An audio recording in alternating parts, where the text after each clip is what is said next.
Et si, sans même que nous nous en rendions compte, nous étions déjà entrés dans les derniers instants de l'histoire de l'humanité. Aujourd'hui, les signes de cri dans le Coran et la Sunna se multiplient sous nos yeux. Guerre qui s'enchaîne, inversion complète des valeurs, perte de la pudeur, mensonges élèvent au rang de normes, confusion mondiale, corruption généralisée et insouciance des curses.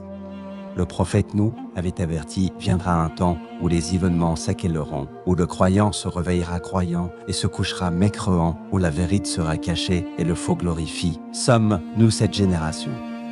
Sommes-nous en train de vivre les signes que les compagnons redoutaient? Si tout ce qui nous entoure est réellement en train d'annoncer la fin, alors sommes-nous peureux-tesses? Depuis la création de l'humanité, chaque génération s'y pose la même question. Sommes-nous proches de la fin? Mais jamais auparavant les événements du monde n'avaient autant ressemblé aux signes annonces dans le Coran, la Sunna et les paroles des savants. Parler de la fin des temps n'est pas un acte de peur ou de sensationnalisme, c'est un rappel.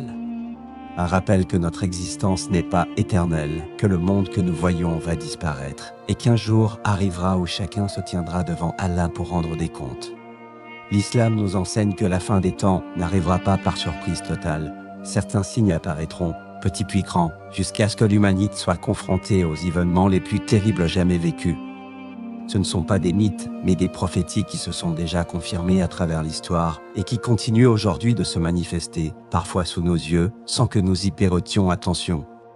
Les savants expliquent que la majorité des signes mineurs se sont déjà accomplis, la propagation du mensonge, l'abandon de la connaissance, l'apparition de leaders corrompus, la décadence morale, la multiplication des conflits et l'accélération du temps.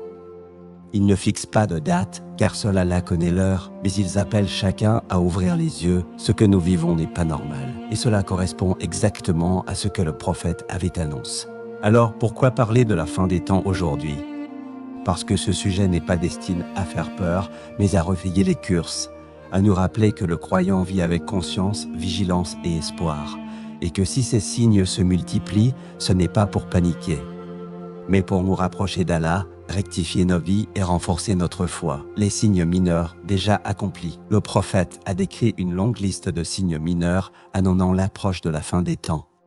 Beaucoup d'entre eux se sont déjà réalisés, parfois avec une précision frappante. Parmi ces signes, l'apparition massive de la corruption dans les marches, dans les gouvernements, dans les curses. Les transactions injustes sont devenues normales, la fraude est banale, la tromperie est devenue un système. Le prophète annonce aussi que la sorcellerie deviendrait rare et que le sang se réverse sans raison, que l'illégalité deviendrait un business, que l'honnêteté ne serait plus la norme. Il également annonce que des gens sans moralité seraient placés à la tête de grandes communautés, que les ignorants parleraient au nom de la religion et que les savants seraient peu nombreux. Nous voyons aujourd'hui des influenceurs guider des millions de personnes, tandis que les véritables savants sont parfois ignorés ou marginalisés. Parmi les signes mineurs, la compétition dans la construction de bâtiments gigantesques. Lorsque le prophète a décrit cela, les compagnons étaient étonnés, car les Arabes vivaient dans le désert sans construction élevée. Pourtant, aujourd'hui, le plus haut gratte-ciel du monde se trouve exactement dans cette région. Autre signe, la propagation de la musique, de l'adultère, de l'alcool, de l'exhibition et de la décadence morale. Des pratiques autrefois honteuses sont désormais célébrées, encouragées, normalisées. Tout cela correspond exactement à ce que le prophète a dit. Lorsque tu verras ces signes, alors attends-leur. L'éclatement moral dans le monde. Le monde traverse aujourd'hui une crise morale sans précédent.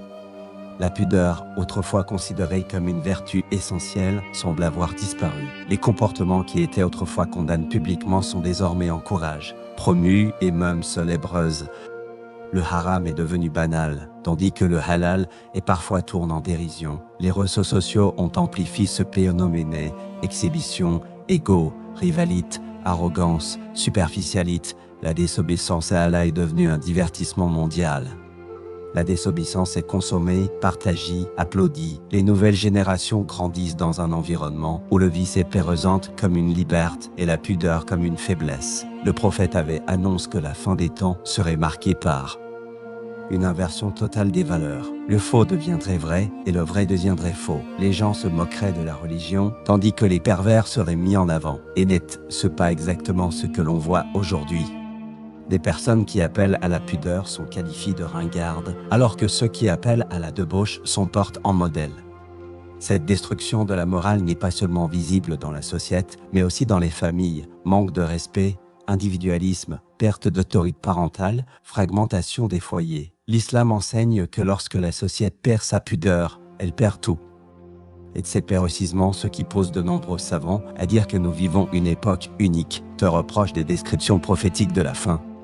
L'augmentation des guerres et des conflits. Jamais dans l'histoire l'humanité n'a connu autant de conflits simultanés, dans autant de régions du monde.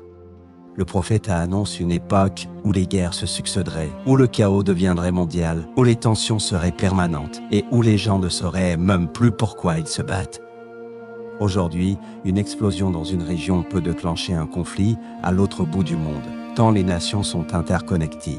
Les alliances, trahisons, puissances militaires et interventions étrangères errant un climat de tension continue.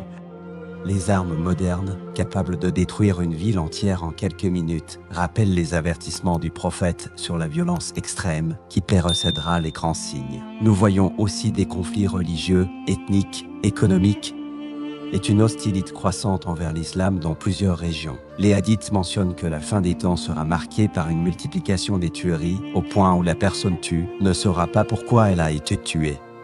Et cette réalité se manifeste aujourd'hui dans des guerres civiles, attentats, règlements de comptes, violences urbaines et conflits politiques. Le monde semble se diriger vers une instabilité totale, comme si le chaos était devenu la nouvelle normalité.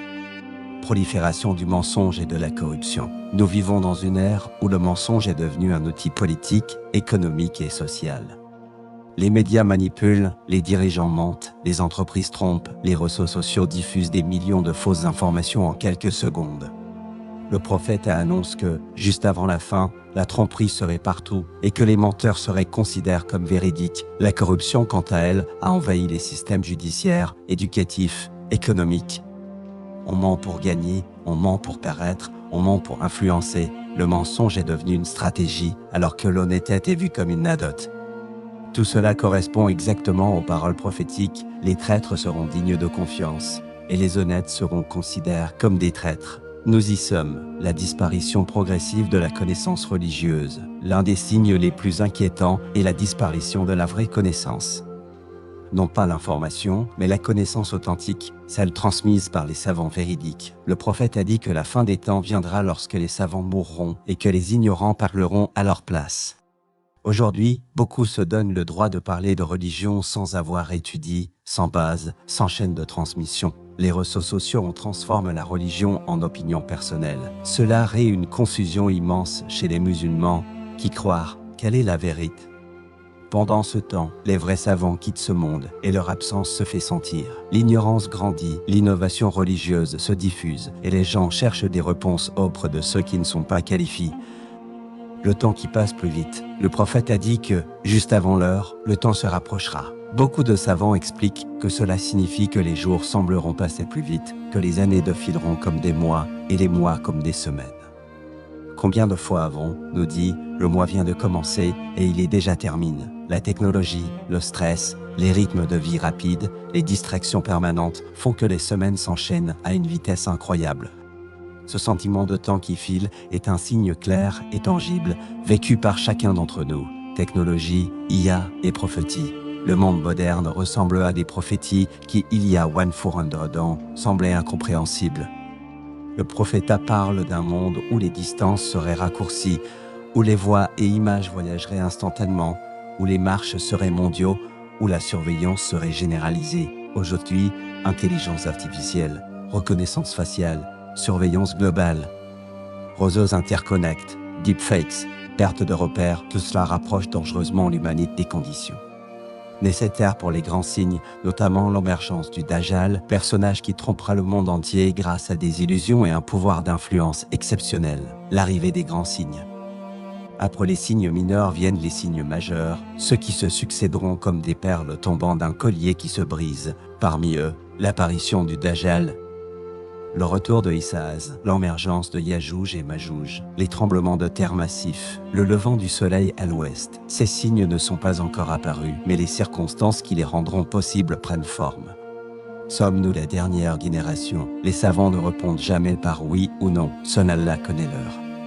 mais ils affirment que jamais les signes n'avaient été aussi nombreux, aussi globalisés, aussi intenses, et que notre époque ressemble plus que jamais à ce que les hadiths décrivent. Sommes-nous la dernière génération? Peut-être. Mais la vraie question est, sommes-nous Pérotes? L'objectif n'est pas de faire peur. L'objectif est le rappel. Le croyant ne vit pas dans la panique, mais dans la lucidité. La fin des temps peut arriver dans 100 ans ou demain. Ce que nous devons préparer, ce n'est pas la date, mais notre cure, nos actes, notre foi. Avant de quitter cette vidéo, je veux te poser une question directe, sincère et qui mérite une vraie réflexion. Quand tu regardes le monde autour de toi, les changements sociaux, moraux, politiques, technologiques, les crises qui s'enchaînent, crois-tu toi aussi que nous sommes déjà en train de vivre les signes annoncés par le prophète? Si oui, qu'est ce qui te marque le plus? Quel signe te semble le plus évident? Et si tu penses que tout cela n'est qu'une coïncidence, qu'est ce qui te fait hésiter? Dis-le moi en commentaire, car ton avis compte vraiment. Si cette vidéo t'a parlé, si elle t'a appris quelque chose ou même simplement fait réfléchir, alors soutiens cette chaîne. Like la vidéo, abonne-toi et active la cloche, car cela nous aide énormément à toucher plus de personnes. Beaucoup de musulmans vivent aujourd'hui loin de ces rappels, pris par la vie, le travail, les écrans, le stress du quotidien, et parfois une simple vidéo peut réveiller un cœur, changer une vie, ou au moins rappeler une vérité que nous avions oubliée. Soutenir cette chaîne, ce n'est pas soutenir une personne, c'est soutenir un message, soutenir un rappel, soutenir la lumière de la foi dans un monde de distraction. Et si tu veux revoir d'autres contenus sur l'histoire, le Coran, les signes de la fin des temps, les enseignements des prophètes et la préparation du croyant, alors abonne-toi dès maintenant. Merci d'avoir regardé jusqu'au bout. Qu'Allah te protège, renforce ta foi, te donne la clairvoyance et nous permette, à toi comme à moi, d'être prêts au le jour où tout s'arrêtera.